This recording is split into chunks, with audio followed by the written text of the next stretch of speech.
Hello, beautiful alchemist. Welcome to Reiki Radio. I am your host, Yolanda, and today we are having a beautiful conversation with an amazing vocalist and teacher named Peruquois. Peruquois, I don't know how to describe her work to really fully embody it, but I was amazed by her story, and her story alone is so inspiring, but it will also create such a beautiful picture around why she provides the type of work that she does and creates the beautiful music that she creates. She is known globally for her beautiful, amazing gift of song. Her work has been compared to being like the voice of Mother Earth itself. She helps women primarily focusing on their healing and unveiling their true essence and reclaiming their sensuality. But as you will find, if you go to her website, peruquois.com, you will hear how activating her voice is.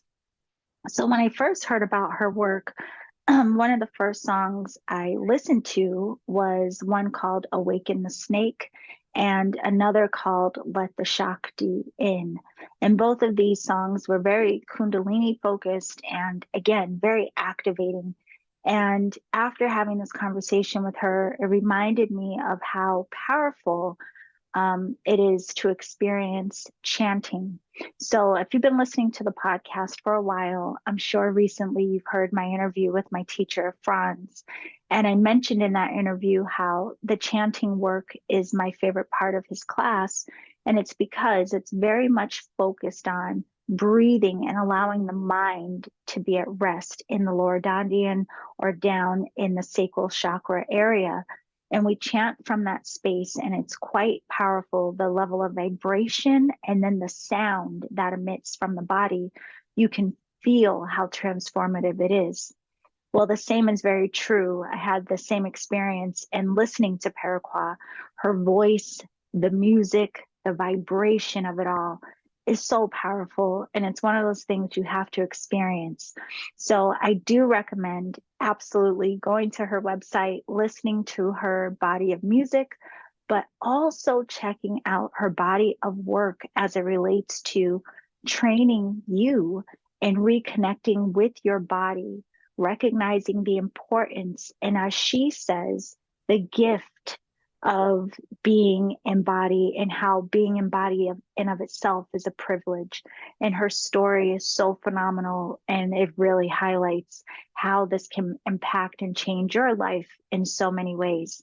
So I hope that you enjoy this conversation with Peruquois. Be sure to visit her website and follow her on Instagram. Her name is spelled Peruquois, but the links to connect with her, of course, are down in the show description. So I will see you on the other side of this video and interview. I will see you on the other side.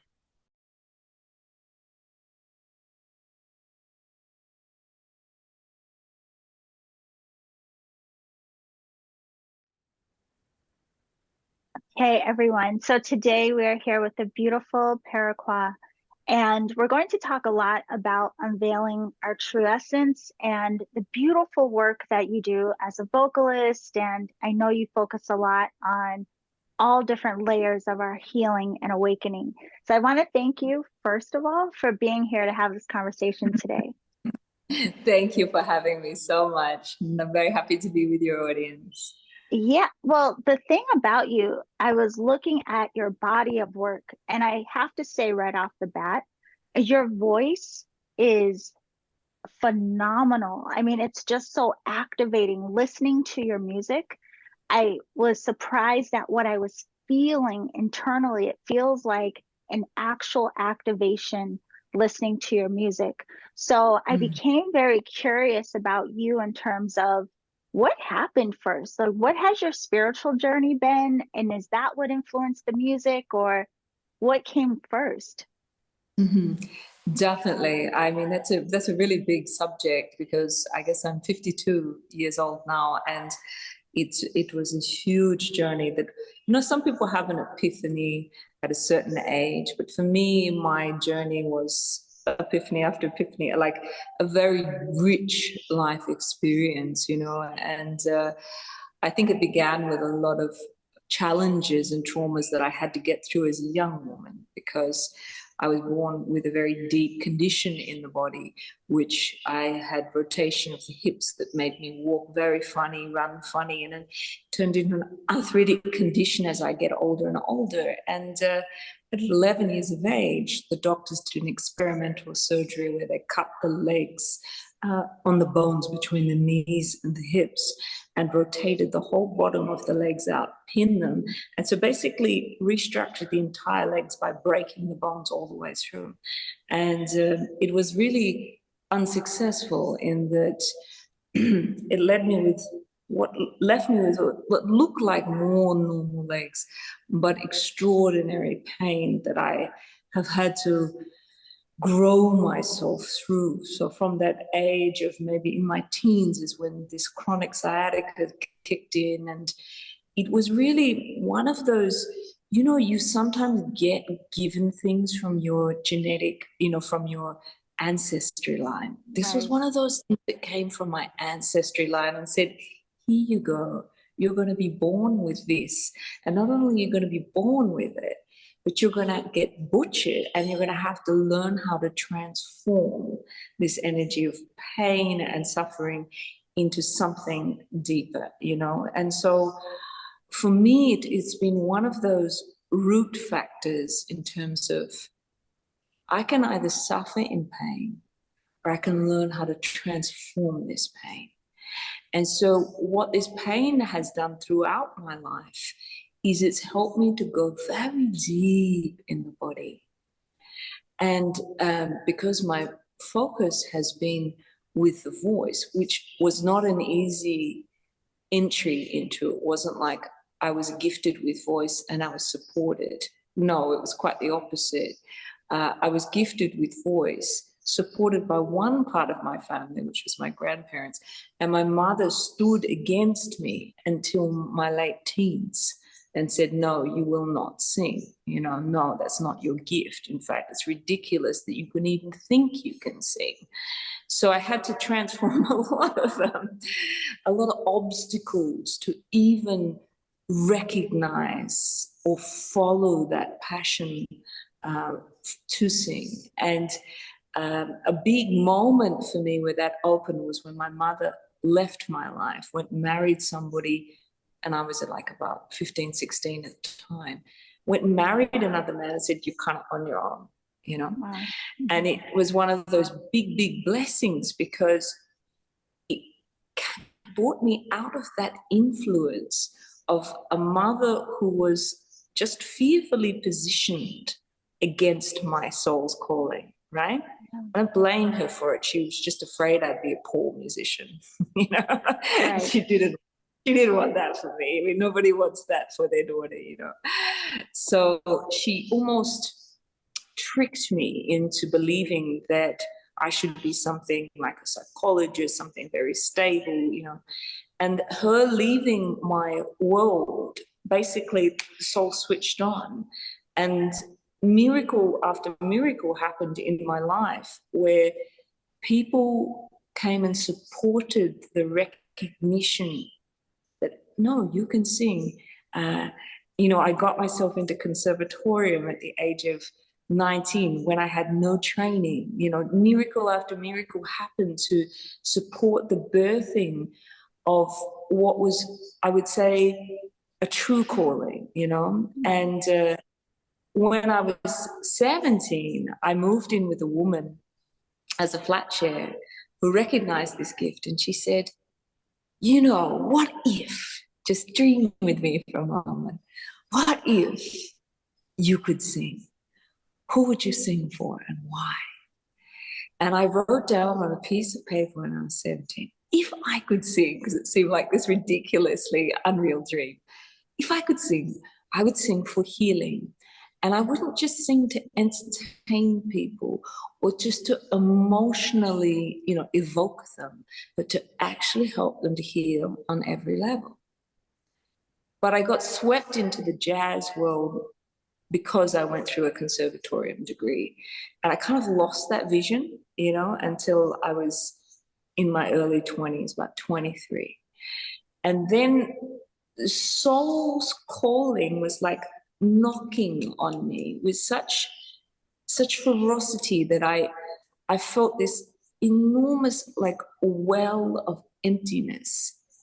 Even though my external world at this time, I've been through my conservatorium degree, I'm becoming a successful jazz singer in the biggest city in Australia, and I'm feeling so empty because I'm not following this calling, And in the real dark night of the soul moment, once I'd done a concert the day before, and I felt really up and down at this time in my life. Like artists often experience this thing where they come off stage, they're high, and the next day they crash as the serotonin and the dopamine crash, And that's often what leads artists towards drugs, alcohol, etc., But instead of following that path, I went to my place of solace, which was the ocean, because I had grown up on the ocean. And I went to this very powerful place. And I cried out to the ocean. I said, Mother, I'm so lost. Like, where did I go wrong? Why am I so unhappy? And I just called this out. What am I doing here? Should I even stay here on the planet? And it was like all of nature came and embraced me, the wind, the waves, and it's as though I heard a song all around me. In the presence of this question, which was a real question, like, should I stay here or should I go? Why am I so lost? And I think many people have that moment. And if you really sincerely ask this question, there's a silence that can come inside of you.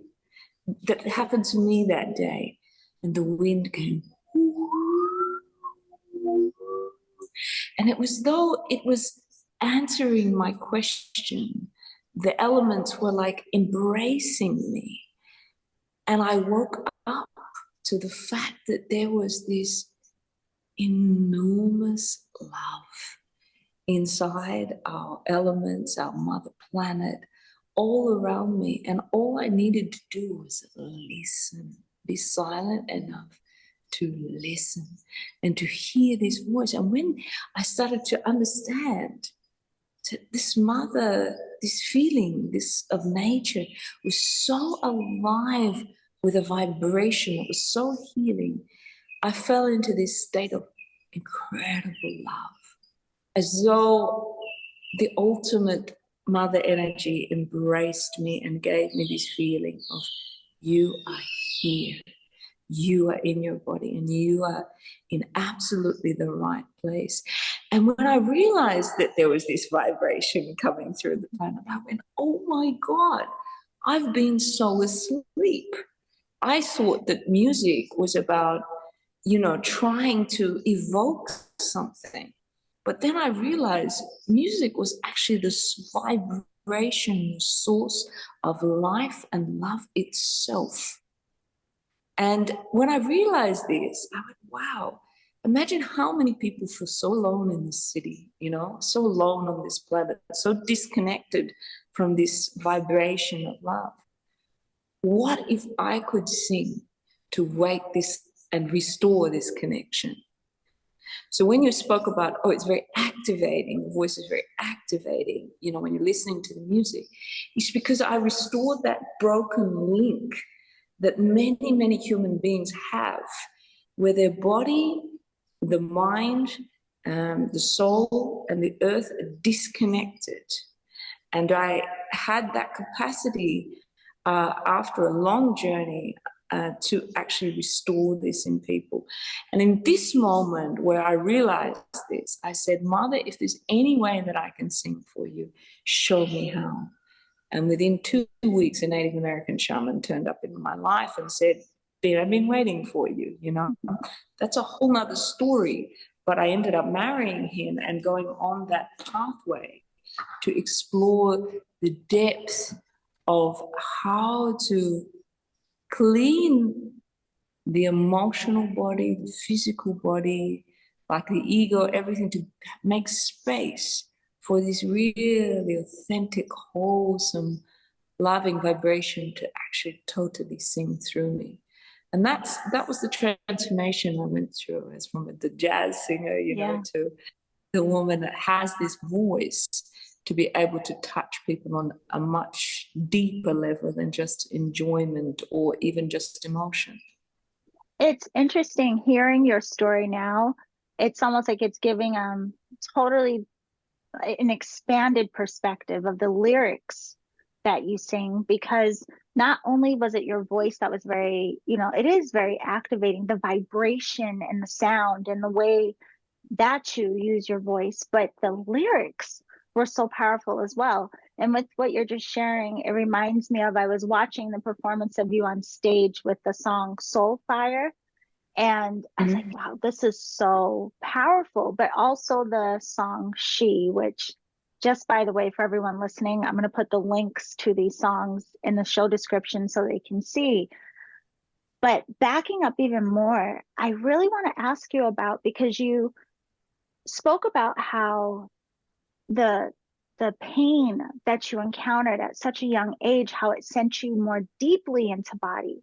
And this is so fascinating to me, because I think a lot of people, any type of pain we encounter, we tend to want to escape the body, like just Yes. mentally, just get away, escape.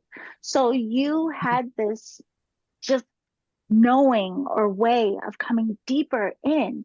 And I want to ask you about that experience, because I think that's one of the biggest struggles we all have now, that disconnection from self, no matter what the trauma may have been.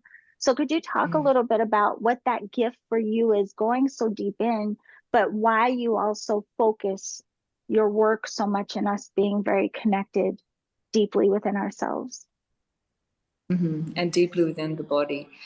I mean, for me, this is how it switched on. Now I realize that to have a body is an incredible privilege.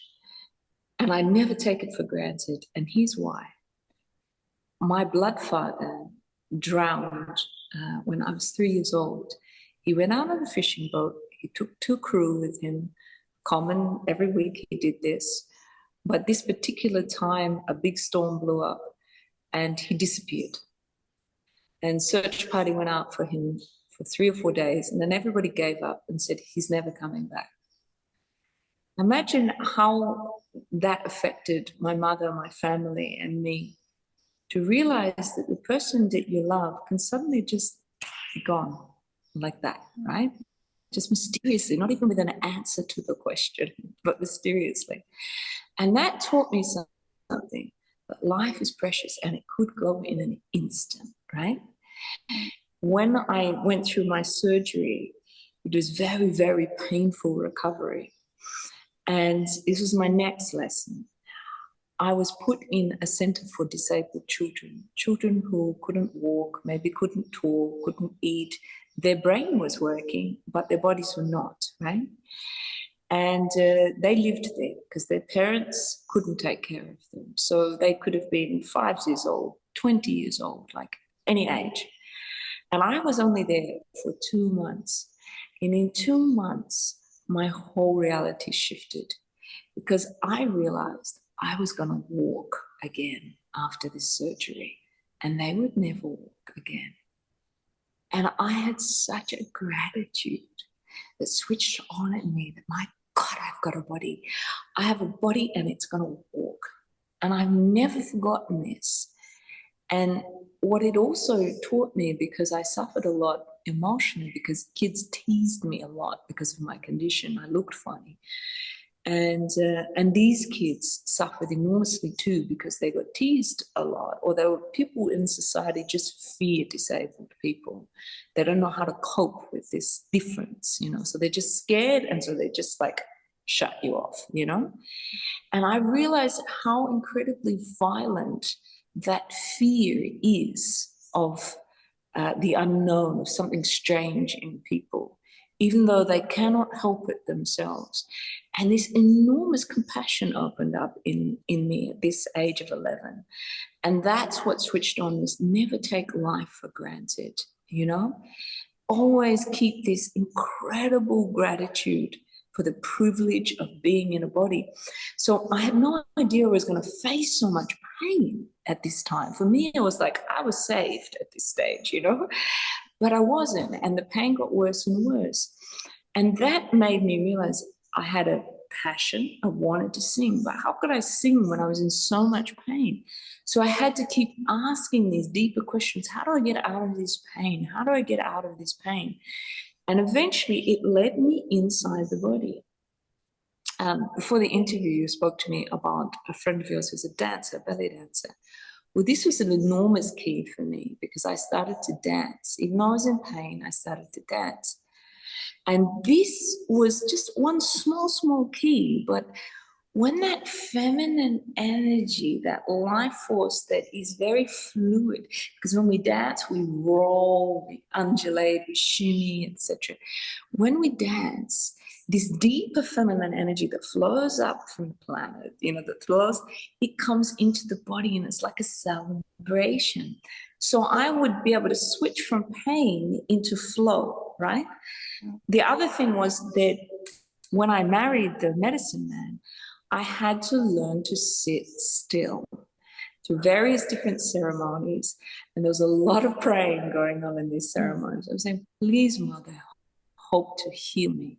So, of course, it requires, when we have pain, an enormous passion to find out how we can help ourselves. And there's many different sources for that help. When you truly, sincerely have that calling, I want to heal myself and I will not stop until I find the answers that I need.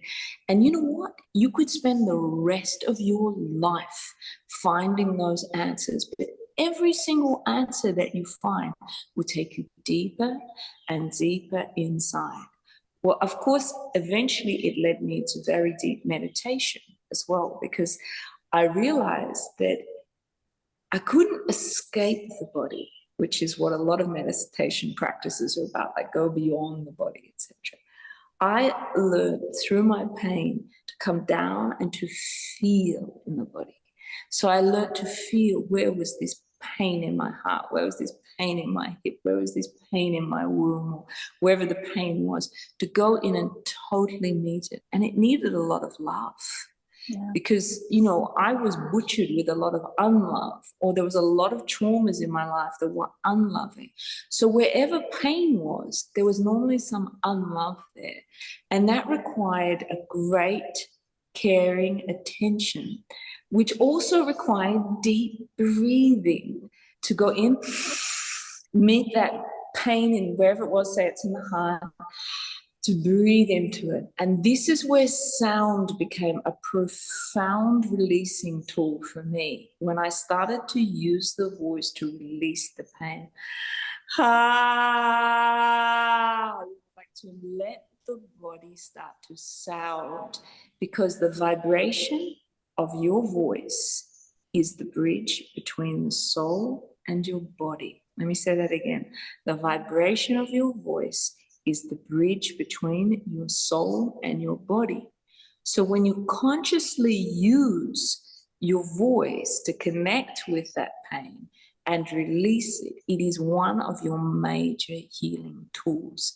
And that became a foundational tool in my practice, because the more I explored the pain, the more I started to understand the different centers where we hold the pain, say the heart, the throat, the mind, the womb, the vagina if you're a woman, penis if you're a man.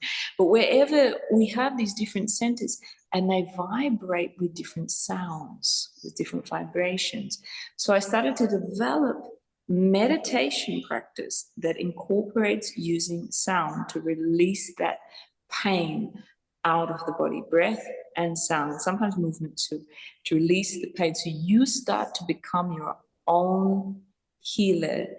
And when that sound starts to vibrate, the locked, contracted painful energy, the vibration of that pain starts to change. It gets softer, the waves get kind of deeper and slower, and then we experience opening in the body. And then once we have the body more open, love naturally starts to flood in and purify that pain. So that kind of became the basis to all practice that I do teach now, because I've been teaching women since I was 27. So it's like, I don't know, 25 years or so from 63 countries. And so this became the basis to that practice. This is amazing. I'm looking at the time like, oh my gosh, I wish I could talk to her all day, because a million questions come up with what it is that you're sharing and just how powerful your story is. And one of the main things that keeps echoing in the background is you having these conversations with such sincerity, speaking to mother. And you've identified mother as, you know, the one conversation with the ocean, and mother as earth. And interestingly, what the dynamic was with your biological mother, right? And then you have this knowing, or this allowance of yourself to be so deeply connected with knowing that, almost like there's going to be this echo response of earth mother energy coming in to support you and guide you. That in of itself is so unbelievably beautiful. But I was thinking about how that correlated with dance for you, because like what you're saying, I could see how in teaching, or if we tried, the way that moving the body in a very sensual way, though, that type of movement where you have to be connected to yourself to really feel it and it's juicy. Yeah. There's this play of that connection to body being a mirror of the connection to divine mother and earth energy. So when you had that request, when you were standing at the ocean saying, like, tell me, how do I sing for you and what do I do? Were you already in connection to that type of movement? And does the movement itself inspire the way sound comes out of you? I know I'm asking a lot of things. It's just, you're very interesting, and I They're beautiful questions. At that time, I did not have the depth of connection to the dance. And actually, that moment, I think, woke up that flow. Yeah. Because in that moment, the ocean was flowing like, there's these huge rocks. And it was as though I experienced the sound of the waves of the wind flowing around me. It was as though that switched on, but it didn't translate yet into dance. And the vibration, the flow, and starting to hear sound and music differently switched on. But it was another journey to integrating understanding. You know how you get those moments, like aha moments, you know? But then you've got to integrate them. And for me, my first integration, I suppose, was when I started to allow this sound to just sing through me. Now, what did I have to do to allow that? It was just get all of my conditioning, ideas about how to sing out of my head. So forget scales, forget, you know, all my musical knowledge, and just allow myself to connect with the sounds of nature, but more importantly, what I felt in the body, because the body is an incredible guide to opening up any aspect of us, whether it's sound, whether it's dance, or whatever it is that we need to, even our seeing, even our psychic seeing. The body is always the doorway in, because our body is so much bigger than what we think it is. We forget in daily life, because that mind shrinks our perception down so tightly through cyclical loop thinking, that we are this small, right? That we're just this body. But when you allow yourself to drop in deeper in the body, and as I said, breath is a key, and of course dance or voice or silence, meditation, sitting, but connecting to something that is breath rooted, taking you down inside the body rather than out of the body. This is very, very important, especially I would say in feminine practice, because for us as women, sorry guys, but for us as women, we relate to life totally through the body. We are bleeding every month with our menstruation. It's like it keeps us so connected to the body. But if we have a lot of pain, we say, but I don't want that, you know?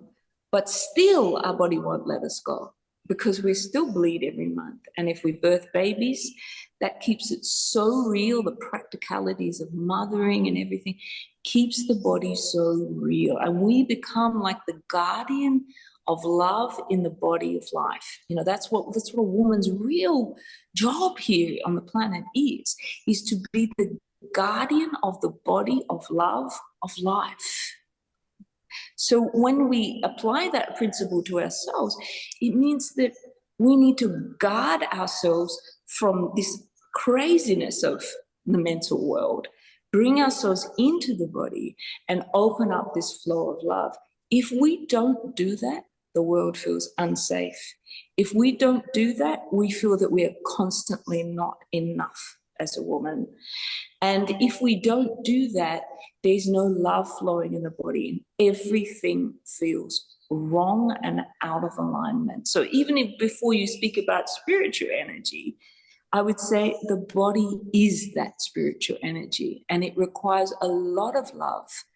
And the irony is that you give love to your body, but the love is actually the source of the body's vibration. So the more we bring ourselves into loving the body, the more that enormous infinite vibration that's the healthy field of the earth, it's the healthy field of the cosmos, it opens up in the body. So we create a doorway into that connection of love through connecting with the body. It's the only way that we as women, and I would say for men as well, but can come home so that we feel this sense of flow. And so only later did the flow of dance and truly how to connect with the voice come through that consistent loving and releasing that pain, you know, that was inside of me, not just physical, but emotional traumas, etc. Did that allow for that flow to get stronger and stronger and stronger? And that's our natural state. So what I'm speaking about is not mine, it's our natural state that we just forgot, you know? Yes. Oh, that is so beautiful. And it's making me think of too, I remember when I was reading about your work, and there were a lot of references to people comparing your or referencing you and your voice as the voice of Earth. And now again, even that is expanding in my mind as to what that means, because I'm hearing in the background some of the songs of yours that I listen to, and literally the sounds that you make. It would be as if, you know, if Earth herself were singing in voice that way, like not through wind or waves, but you know, I could see how that would easily translate. So I'm curious about this because you said something really powerful about the vibration of our voice being the bridge between our soul and our body. And I know that you also teach different classes like vocal yoga and vocal tantra. Curious about this because I sound like a horrible chicken when I sing.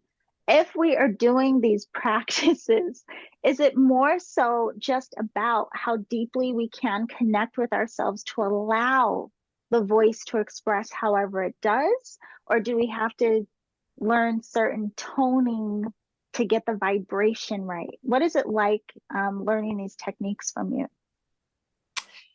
Yeah, I mean, the first thing is that I think that many people feel they cannot sing, you know, and that's only because we've been conditioned to shut up, because we're conditioned that singing should be beautiful and done in a certain way to be considered beautiful. But that's not the truth, because we only have to look at any kind of tribal singing on the planet to see that they use the voice in a very different way you know?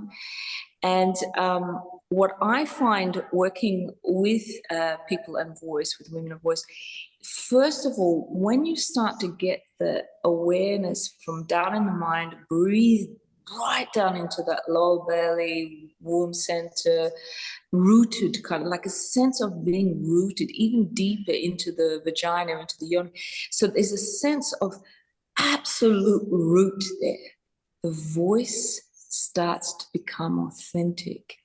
And so what women find is they come into the class or the practice, depending whether they're online or in retreat or whatever, and they start with this voice that is not really the voice that is their voice. And they come out with this deep, kind of rich, almost like, I don't know where that came from, they were saying. I don't know what that is, but that's their natural voice, because we've been conditioned to only speak with the upper part of our body, you know? Right.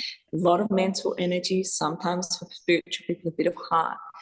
But this deep-rooted feminine energy that comes from rising life force through the body, it roots the voice in a different way. And when we start to use the voice, like I'm guiding you in through the practice, to find those root sounds of the centers. I mentioned first, you know, you can use, let's use the word chakra, people know, chakra or the root center, the womb, etc. Then they have these certain vibrations, and it's something beyond singing, normal singing. And when you start to really allow that voice to be unified with the energy of that center, there is so much experience, for example, in your womb. There's so much experience in your vagina, for example, that never truly gets expressed. So when you just allow the mind to get out of the way, there is this incredible voice that starts to come out of these centers, because these centers have been locked down. And it's often silenced through a lot of traumatic experiences, rapes, difficult births, grief from loss of people we've loved or whatever. And they've been silenced in that. When you allow the body to truly be opened with certain breath, vibrational sounds, the body starts to authentically resonate as itself. Then we find your authentic voice. And it's powerful. So when a woman particularly has unified herself, like reclaimed her voice, she's much more rooted. She breathes from her lower belly when she speaks. There's a feeling that she trusts herself, you know, a lot more. And I often find that there's the next step.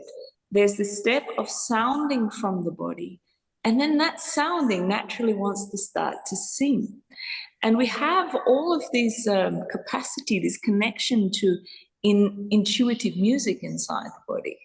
So once the lock has been unlocked, we start to connect to this music that is innately ours. So, for example, once I've worked with, say, a group of women in the room, and I can have anything from 300 to 1,000 women in the room, but once I unlock, or they unlock themselves in a center, for example, and you just let that voice start to open, the sound of the room is phenomenal as women are just exploring the vibrations and the melodies inside of them. It's like, you know, it's like a volcano has exploded, and suddenly there's this flow of this very passionate liquidity, this lava just flowing out of her. And it's very, very healing. And this is, you know, I've made practices like Vogal yoga, as you mentioned.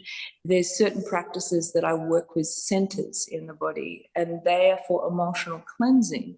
So I mentioned about the womb. There's a course on grief and how to let that womb center just let go and sound that enormous pain that maybe you've carried from, I don't know, a terrible childbirth or an abortion or a rape or something like that. You know, once you let that out, there's this beauty of love, and the voice starting to become more and more real and more connected to creative energy, to this flow that we spoke about when we dance, for example, Yes. but with voice. So there are a lot of different courses approaching your healing.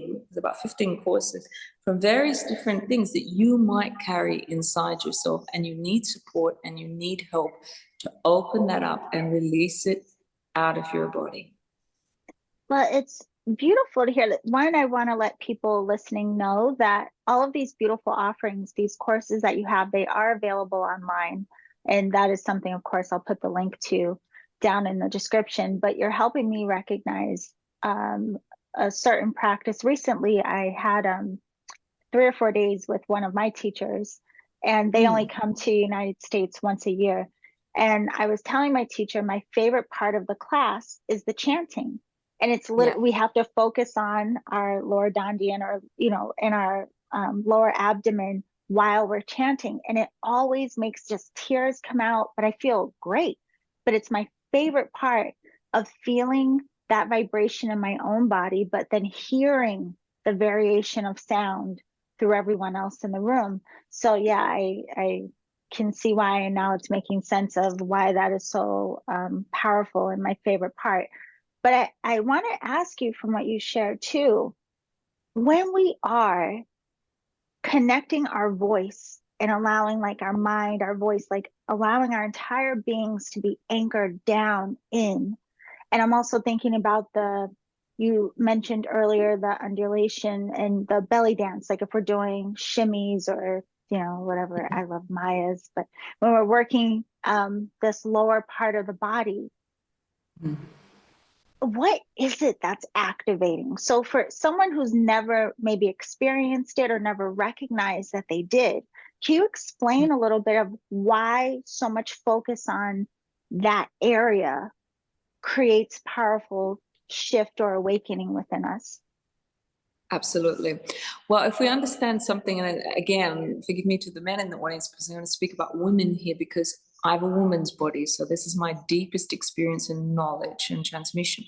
So for us women, we are built for pleasure. We don't know it because we're so filled up with shame and not enoughness and horrible sexual experiences and self-doubt, right? But originally, our body is built for pleasure, which is why we have so many neural centers in the folds of the vagina, etc., all the way up through that canal, the yoni canal, all the way through the cervix and into the womb, right? So we are built for this experience of pleasure. This is it's a natural thing. And you know, girls often experience and have orgasms when they're little girls. When they start to touch themselves, when they're little girls, they can actually activate orgasmic energy, which is very shocking for mothers, I might add. I don't know what to do with it. But it happens very, very young for us girls, and we often suppress it because of shame, because we often get shamed for it, right?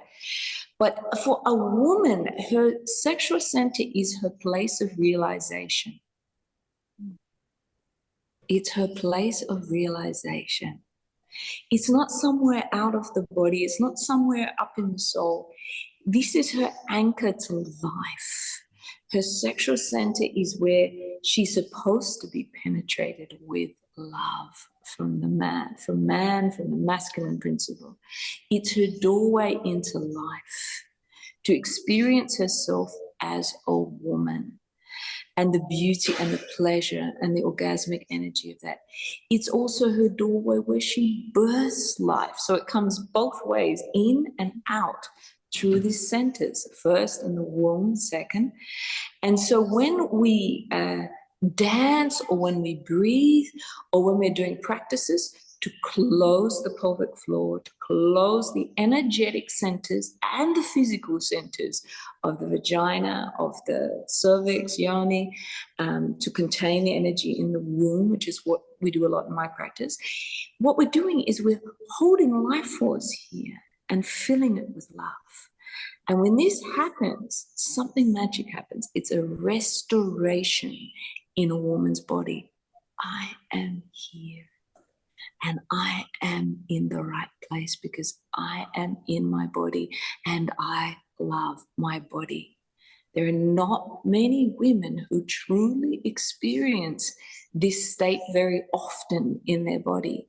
But when you come into this kind of feminine practice that activates this nourishment, breath, holding, spinning, figurating, undulating, squeezing, loving, dancing, sounding these centers, it restores her original vibration. And that is, I am here for love. I am here for life. I am here for pleasure, for joy. And inside of that, at the same time, is I'm also here for death, to experience death, which we experience every single month when that blood, comes out of the body. There's a certain death that goes on in woman's body. And if she allows herself to experience it fully, through her menstruation, to connect with the blood, instead of fighting with it, instead of saying it's wrong, I hate it, it's painful, then again, through the release of life or death or old blood that didn't become life, she starts to see the power of what it is to be a woman. She is creatress.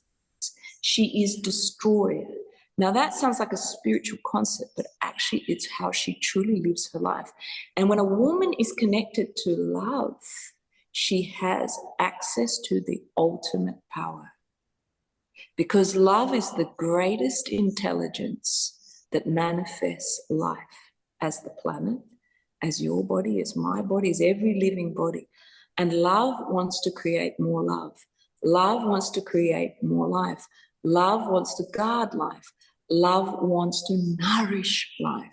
So when a woman's lower centers are nourished, she switches on her original, let's say, blueprint for what she's here for, to bring love into the world through her body.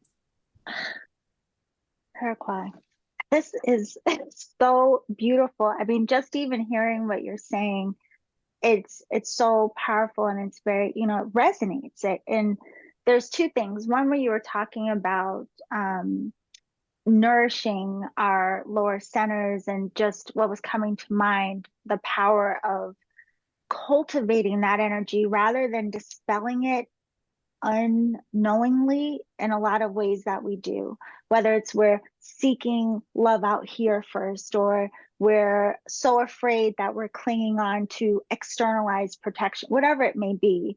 But the difference between just kind of dispelling or giving our power away, so to speak, rather than coming into relationship and honoring it. But it also makes me want to ask you, because I mean, you've shared so much, and I'm sure people listening are thinking, okay, well, where do I start with working with Peruquois? And you have courses that do focus on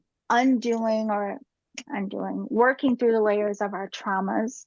You also have these courses that are very specific to how we come into this deep relationship with the feminine energy. So is there a certain order that you would recommend, or could you help people understand, if they're in a particular place right now, what may be best for them to connect with?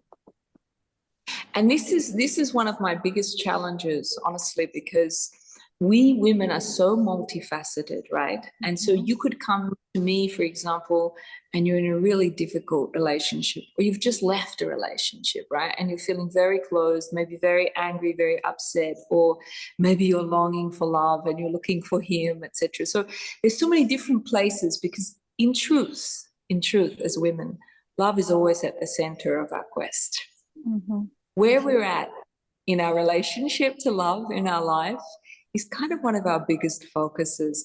We focus all our styling towards it, what we wear, what we do, like everything we do is often for love, to be seen in love, to be in love, to, I don't know, fix a broken love, or to get a love out of our life, or so it depends where the woman's at when she comes to me, because I can take her in from any aspect of her life.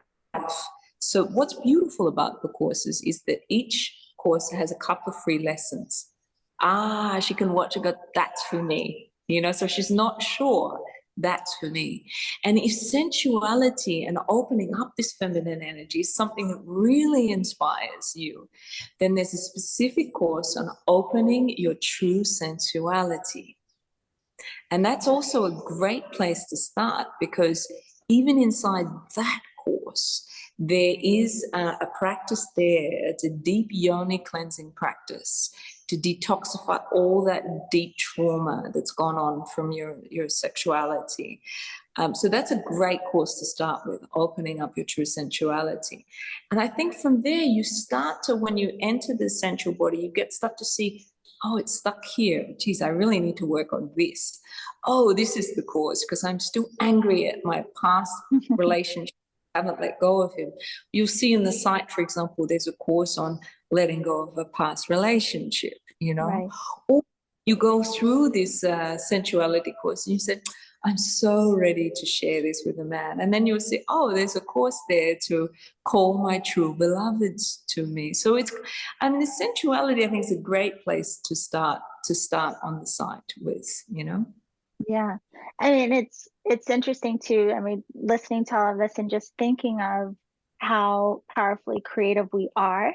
And unfortunately, we have for so long allowed ourselves to create, not very consciously aware of the impact we have, and creating from our wounds and creating from our fear rather than Yeah. creating from that space of love. And I love that you say that. Us, the importance of us being in that frequency of love. It's something I actually, the group of people I work with in like mentoring, we talk a lot about anything outside of love, anything outside of the frequency of love, I believe is what causes disturbance for us. Anything outside of that is what causes disturbance for us. So I am very excited to explore your work more. I can't tell you how excited I was to have this conversation, and now even more so, just amazed by your body of work and having this understanding of you and your path. So I wanted to make sure everyone knows how to connect with you. And another thing, I want to make sure to mention this as well, because when I was watching your videos, I thought, how am I going to download this music? But I saw you even have music available, albums available on, well, I have an Apple phone. So like on the Apple Music Store, there are downloads available there. But can we also download and purchase your music straight from your site? Absolutely. Yeah, thank you for asking that question. And it's all my body of work is on my site. So if they go to Okay. Peruquois, it's all there. I have 10 music CDs. So for anything you can imagine, from making love to birth babies, to empower that inner woman, to connect with that inner beloved. Like there's so many different themes inside the music, you know. Yeah. And so people can purchase that online. So on the platform, it's a very big woman's world. So we have the music side, and then we have about 14 online courses. And as I said, if you're not sure, you can just watch the first videos for free and see, yes, that's for me, or no, that's not for me. And then there's the YouTube where people can watch I have a lot of music videos where I'm dancing in many Yeah. beautiful places on it because I travel so much. And also I'm on Instagram, Peruquois on Instagram. People can connect with me there as well.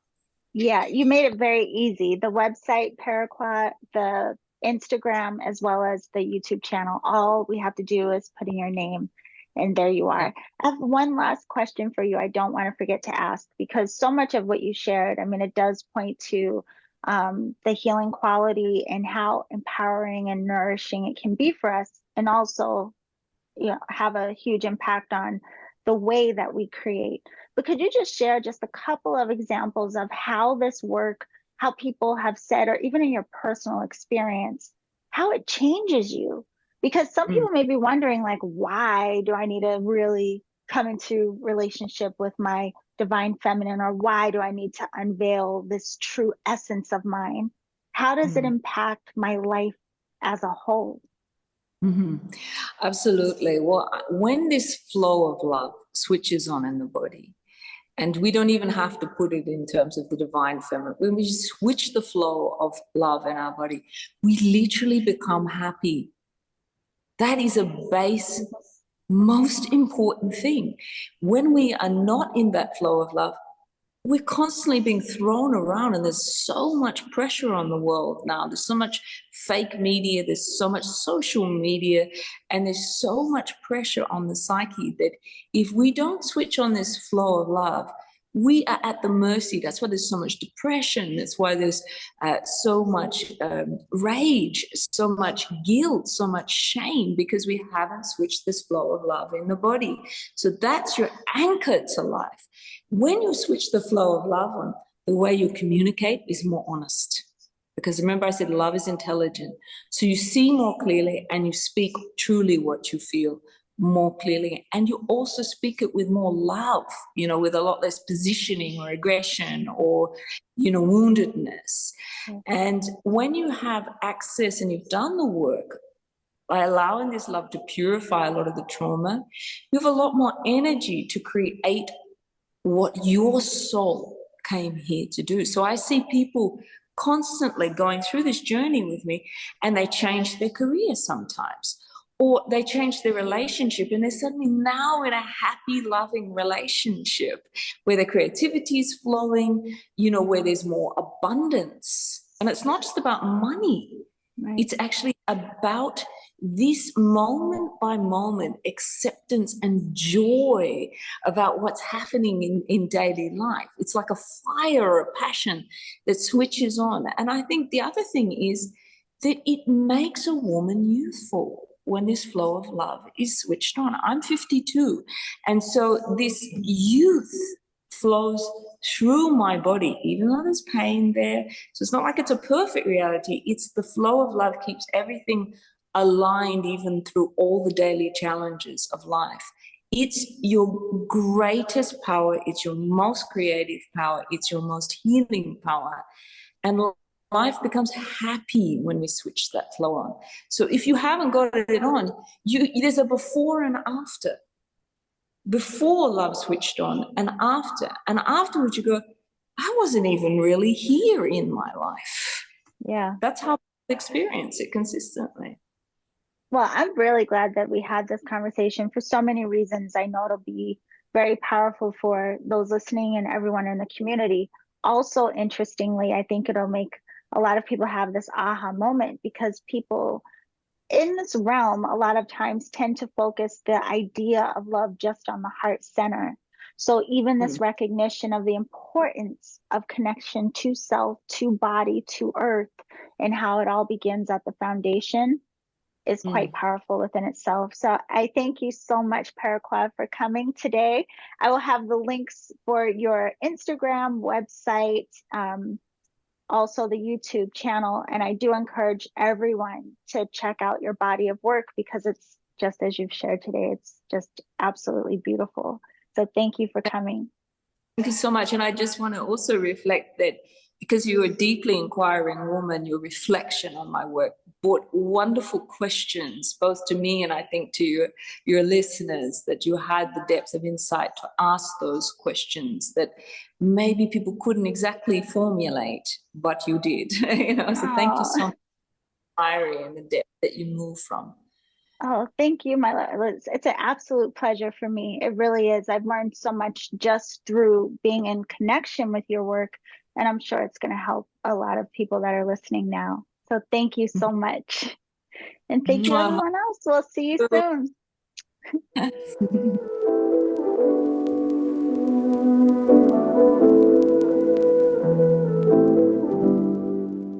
Okay, beautiful alchemist. I hope that you enjoyed that beautiful conversation with Peruquois, and I want to thank her again for coming to share her story. It was very inspiring, but it also gave me personally a different lens and understanding of the connection to body and how this really relates to our activation.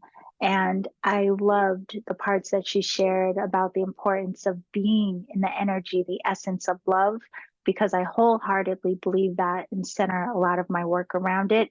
And Reiki has been such a catalyst of that for me. So I hope that you will, or that you have gained some insights and some inspiration from this conversation. You can learn more about Peruquois and her work at peruquois.com. You can follow her on Instagram at Peruquois, and you can also watch her videos and some of her amazing performances on YouTube at Peruquois. And again, that is spelled Peruquois, but all of the links are down in the show description. Also, want to remind you, those of you who have Alchemy or the Energetic Alchemist Oracle deck, if you want to join me for Alchemy of the Oracle boxes will be going out soon. I just got the Oracle workbook back in the mail. I had to order the copies of them to go out for everyone. You can see how thick this is to really give you an idea of the level of work and exercises that you will get in the course. So if you want to join me for Alchemy of the Oracle, be sure to go to my website, theenergeticalchemist.com. I look forward to working with you. Or if you just want to order your copy of the limited edition Oracle deck, you can get that access on my website as well. So I thank you all for being here. I hope you have a beautiful week, and remember to always journey in love.